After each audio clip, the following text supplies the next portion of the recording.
Hi guys, what's up? It's Steph and I'm about to show you how I do my digital bullet journal.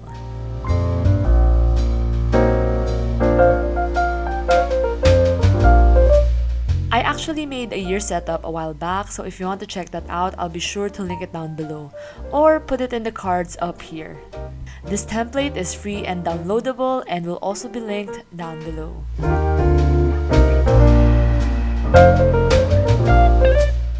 So for the bullet journal, I have one monthly setup and 3 different weekly setups because I just couldn't choose, and now there's more options for you guys.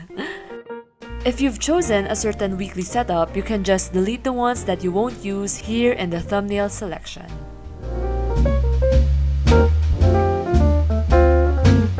So let's start with the monthly setup. I really liked the 01 I did here in my monthly diary, so I'ma be lazy and just copy paste that. Next, I write out the month, which is January, and as you can see, I rewrite the J so many times just to get it right. I then write out the rest of the word and undo it because I think I can do it better the second time around.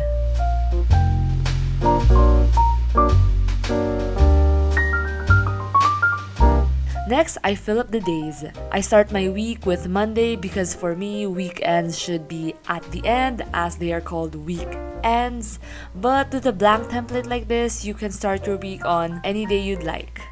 I then color the Sundays in red.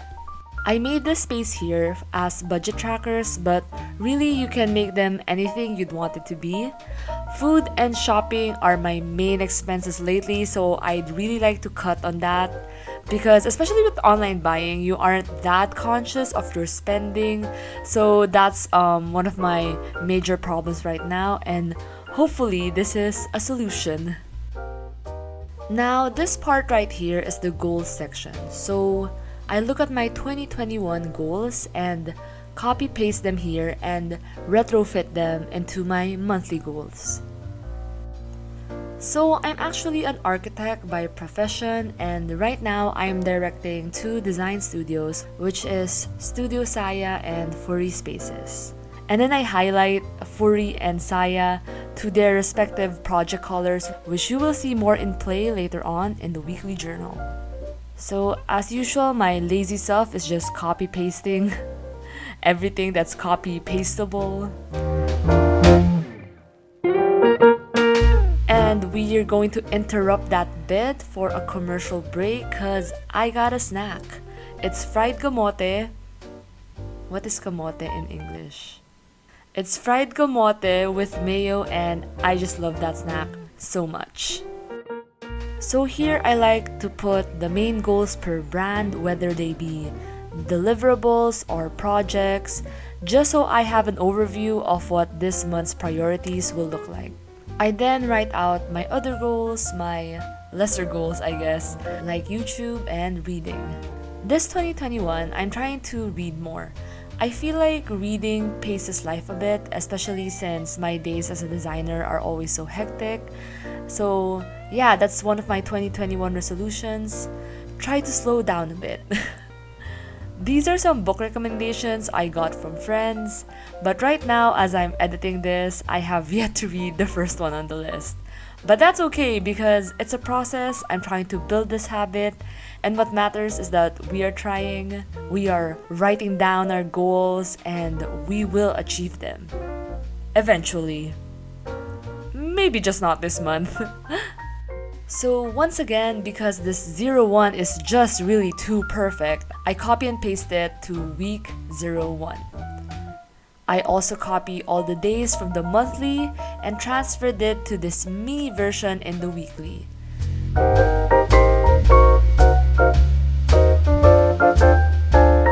And then I highlight the week we're currently at. Now let's fill up the days. Now here is where I put my priority tasks for the week so I see them right there. And as I said earlier, I highlight these items according to their project color. So for purple, it's YouTube, and for yellow, it's Furry. Then I try to map out my week using the colors per project.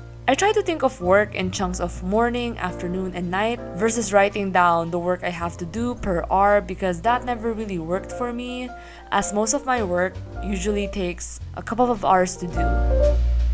And then I write out the things I should remember for the next week.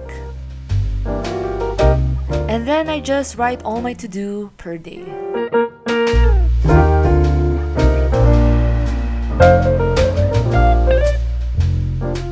Now, if you want to use the same page for the next week, all you have to do is add new page, then select current template.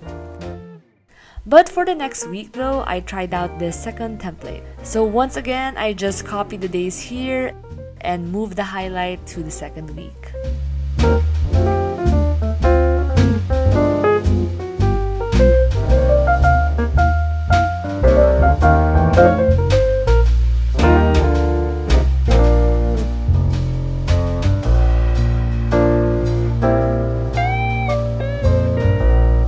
Originally, this space was supposed to be for the checkboxes for the to-do list, but then I tried the morning, afternoon, and night thing I did in my week map in the upper right corner, but I didn't like the sun I drew, so I used emojis. I then whip out my Google Calendar where my whole schedule is and write down events and meetings and blocking out the times I'll be working for certain projects. And if I see it like that, I can see that, oh, this whole project task actually takes up my whole day already. So I don't schedule anything else there. If you notice, I also use the same color codes per project in my Google Calendar. As you can see, with Tuesday onwards, it's just the afternoon and night emoji because I still haven't gotten back to my regular programming. My sleeping pattern was still on vacation mode wherein I woke up at noon.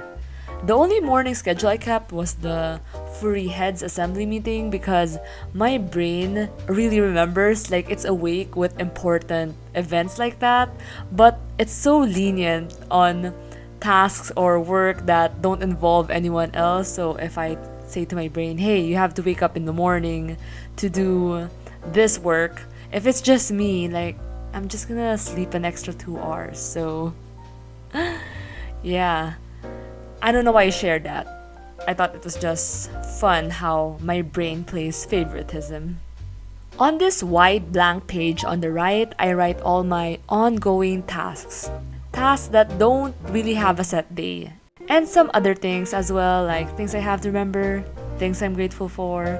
It's a bullet journal, you can write whatever you want. I realized that I like the setup a lot more than the previous one, so I think I'll be using this one from now on. I also tried the last one, but in the end, it was just too narrow for me because I feel like my handwriting's really fat and thick. At least, you guys still have 3 options available. Let me know in the comments down below which setup you guys chose. Or maybe you're using all 3. That's great, let me know too. And so that is how I do my monthly and weekly bullet journal. I hope you guys enjoyed it and were able to find my template useful. And in the next and final part of this saga, I will show you how I do my monthly diary. So I hope to see you guys in the next video. Bye!